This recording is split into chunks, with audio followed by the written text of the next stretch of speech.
So good.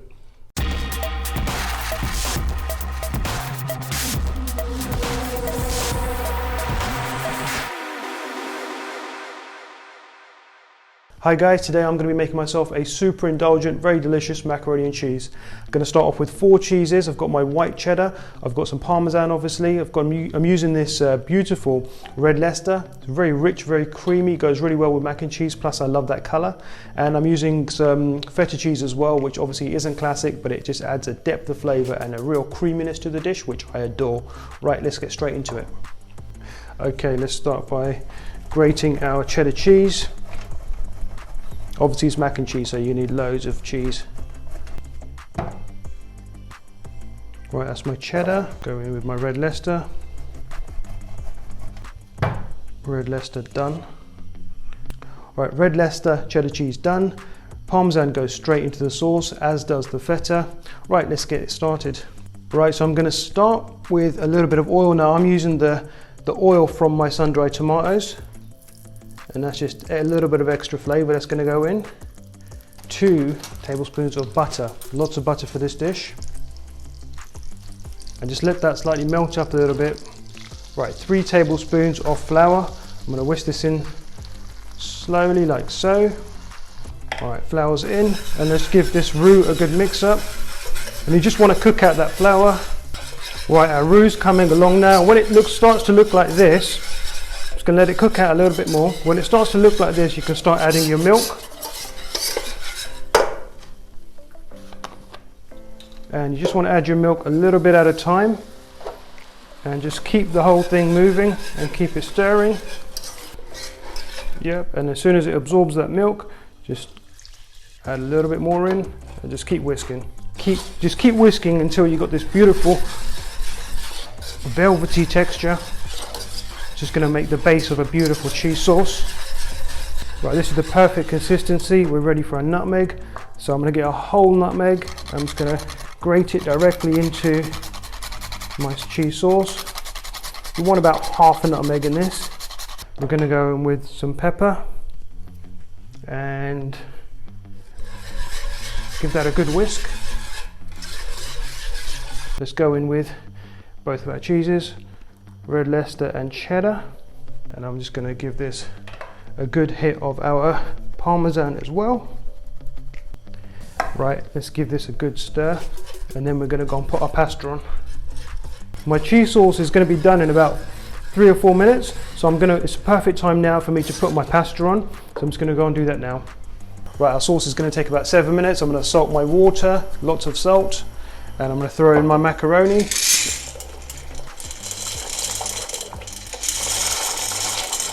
Right, pasta is on. Let's give this a good whisk up and get this cheese sauce ready for our pasta.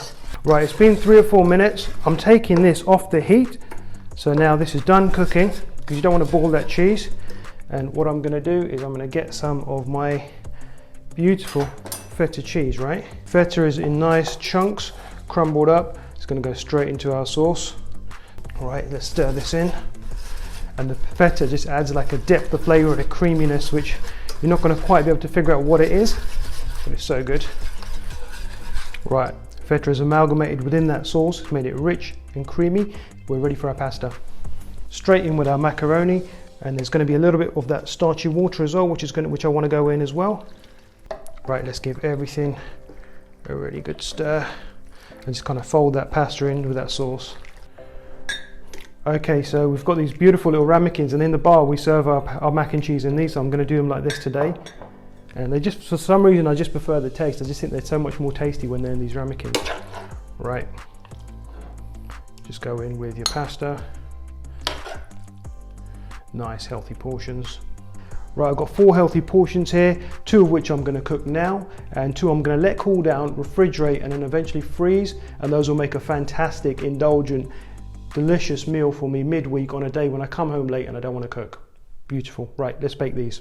Before I put these into the oven, I just want to give them a final dusting of Parmesan, and of course this beautiful red Leicester just for colour.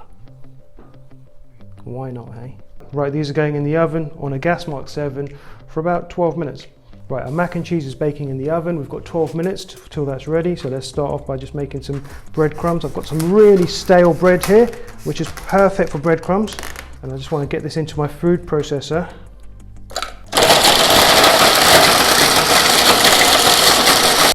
Okay, breadcrumbs done.